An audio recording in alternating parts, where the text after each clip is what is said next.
Hello, you're watching News Mongolia on MNB World. I'm your host, Michma Versahan.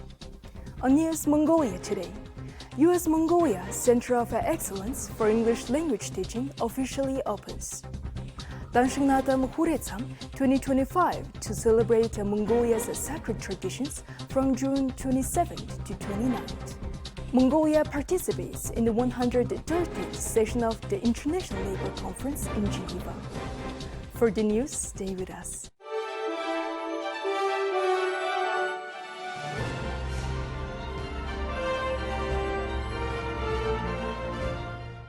The Center of Excellence for English Language Teaching has opened at the National University of Mongolia to boost the teaching training, improve higher education programs, and strengthen civil servants' English skills. Part of a bilateral initiative announced by Secretary Blinken in 2024, the center is co-funded by the Mongolian government and the U.S. Embassy. The Center of Excellence for English Language Teaching opened on June 12th in Ulaanbaatar. The center is made possible through a partnership between the Mongolian and U.S. governments, the National University of Mongolia, and other partners, including diplomatic missions and select companies.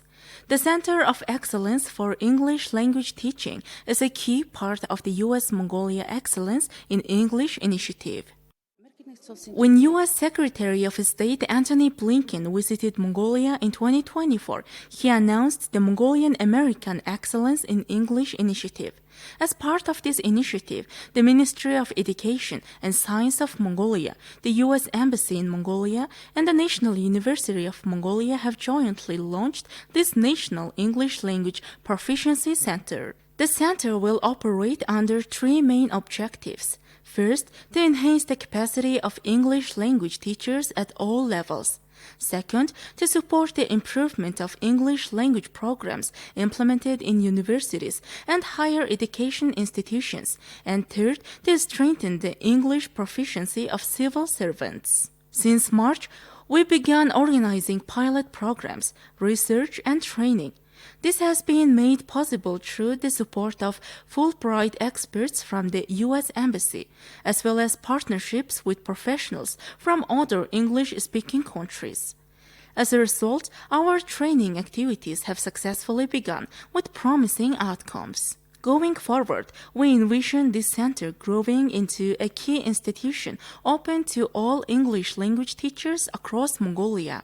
It will serve as a central hub for professional development and enhancing personal skills. With that goal in mind, we are now officially launching the center. This program is supported by the government of Mongolia and is included in the Ministry of Education and Sciences 2024 to 2028 development plan with dedicated funding. It's also co-financed by the U.S. Embassy in Mongolia. Training programs will be carried out accordingly. The program includes such projects. As part of this initiative, there are opportunities to provide short and long-term training for English language teachers domestically and internationally.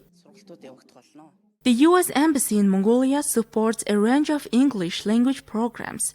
These include the English Access Micro Scholarship Program, an after-school 2-year program for high school students that currently has 200 participants. There are 3 U.S. English language fellows and 7 Fulbright English teaching assistants working at local schools and colleges across the country. The Danadam Huritam, Mongolia's most revered cultural and religious festival, will take place from June 27th to 29th at Hutalanhotak, located just outside of Ulaanbaatar. This grand event uniquely blends Buddhist spiritual practices with the vibrant Mongolian traditions and public celebration. The festival is jointly organized by the Ulaanbaatar Governor's Office, the Ulaanbaatar City Tourism Department, and Gandantikchlam Monastery. It will commence with solemn worship ceremonies dedicated to the 4 sacred mountains that encircle Ulaanbaatar: Bogdхан, Songenherхан, Chingilté, and Bayanzurh. Monasteries in the city will conduct traditional rituals at these sacred sites, invoking blessings for peace, prosperity, and the nation's well-being. At the heart of the celebration is the Huritam dance, an extraordinary religious masked ritual that dates back centuries and remains a significant aspect of Mongolia's spiritual heritage. More than 120 monks and dancers will don elaborate symbolic costumes portraying figures such as Vajrapani and the four lords of the sacred mountains, the white old man, the blue old man, mythological animals like the Hangard, and other guardian deities. Through intricate dance movements, these figures represent the vanquishing of evil and the harmonizing of spiritual energy. The Tam dance is recognized as one of the 5 major sciences of Buddhism and is a profound form of meditation and storytelling. Beyond the religious rituals, Danadam also offers a vibrant celebration of Mongolian culture through a diverse program that includes a torma-making competition, showcasing the sacred art of crafting ritual cakes from butter and flour, chanting contests for Unzad and Koch lamas and their assistants, group chantings of the Buddha's teachings, and traditional sports such as Mongolian wrestling, horse racing, archery, and ankle bone shooting. The festival also features the crowd favorite bone breaking contest, a fair promoting small and medium-sized enterprises, colorful displays of traditional Mongolian attire, and folk music and dance performances.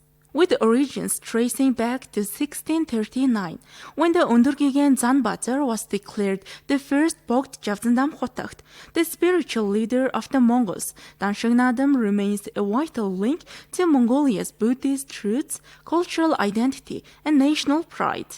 Danadam Huritam continues to be not only a destination for religious pilgrimage, but also a spectacular public event that unites Mongolians and fascinates international visitors with its sacred symbolism, cultural richness, and community spirit.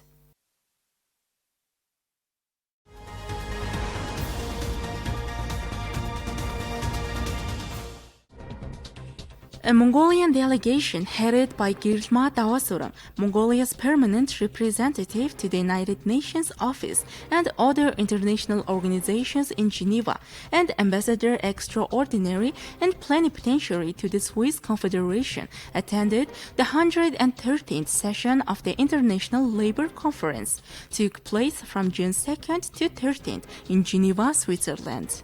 During the plenary session on June 5th, Ambassador Girishma delivered a statement outlining Mongolia's efforts to advance decent work, reform labor laws, and strengthen occupational safety and health standards.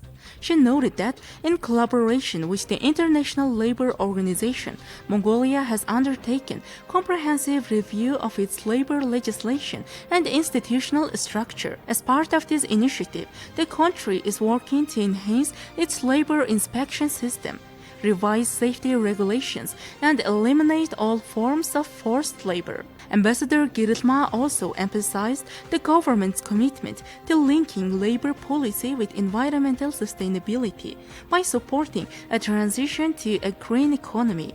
Key measures include investments in renewable energy and the implementation of green skills development programs. She also highlighted ongoing reforms to expand social protection, including the digitization of benefit services, pension system improvements, and efforts to make social insurance more accessible and efficient. Throughout her speech, Ambassador Girishma stressed the importance of tripartite social dialogue between the government, employers, and workers as a central pillar of Mongolia's labor strategy. Now, let's bring you international news in partner with the major news agencies worldwide. Artificial intelligence is the star of Vivatech 2025 in Paris, with innovations ranging from dancing robots to smart mobility solutions. South Korea's manned robotics showcases a low-cost, AI-controlled prosthetic arm, while China's Unitree wows crowds with robots that dance, assist, and even carry people, demonstrating real-time machine learning in action. Healthcare is a standout sector for AI innovation. France Bodio's robot offers in-home health screening and teleconsultation with tools to measure vital signs and perform ECGs analyzed by AI for early detection and custom care plans. Emobot uses facial recognition to track emotional shifts and detect mood disorders. In also China. And also you have the question, what will be the role, what will be the place of Europe? And also we have regional tech leader emerging. For instance, Canada, for instance, the Pacific Tech. This is all the things that are happening at this moment. And here at Vivatech, we are redesigning the Atlas of Innovation, the global Atlas of Artificial Intelligence. From managing crowd flows to automatic tasks like moving drink trolleys, AI is being used across smart city solutions. Robots like Greg, introduced on stage by NVIDIA's Jensen Huang, showcase the leaps in robotics trained in digital simulations. Greg can walk, dance, and interact with audiences. Bodio is our AI-enabled health companion to bring you medical-grade diagnostics to where you are, to your home. So you don't have to go to see a doctor or go to a clinic when you just want to do preventive health tests. Right? So we have all kinds of different measurements. We can take your blood pressure, we can get your body temperature, we get your ECG all in one place. And if you want and if you need, you can talk to a doctor via teleconsultation instantly. Vivatech reflects Europe's push to reclaim its place in the global AI race. Discussions center on investing in AI infrastructure and shaping global standards. NVIDIA's presence and Canada's recognition as Country of the Year highlight a growing global AI ecosystem beyond the US-China rivalry. Vivatech runs through June 14th at Paris Porte de Versailles. People across Russia marked the country's National Day on Thursday with public festivities including regional events such as a food festival in Magadan and a concert in the historic city of Veliki Novgorod. Russia Day, observed annually on June 12th, is a significant public holiday that brings communities together through cultural celebrations, music, and traditional cuisine. Russia Day commemorates the June 12, 1990 declaration of state sovereignty of the Russian Soviet Federative Socialist Republic, a landmark moment in the nation's history. This declaration established the supremacy of Russian laws over Soviet legislation and laid the groundwork for constitutional reform. While Russia was still part of the Soviet Union at the time, the declaration is widely regarded as the first step toward full independence, which formally came with Soviet Union's dissolution in 1991. I want to wish our country unity and unification. I want all our people to be an example for the younger generation. What is in my soul? Love for the country, love for my people, love for my family. That is, we are together, we are strong. While many Russians took part in the celebrations, the ongoing war in Ukraine cast a shadow over the day. According to Ukrainian officials, Russian forces launched a new wave of overnight attacks using drones and other weapons, killing at least 3 people and injuring many others. The contrast between national festivities and continuing conflict highlights the complex and divided nature of the current geopolitical landscape. Well, that's all for today. Thank you for staying with us. We will see you next week with more news and updates. Until then, have a great weekend.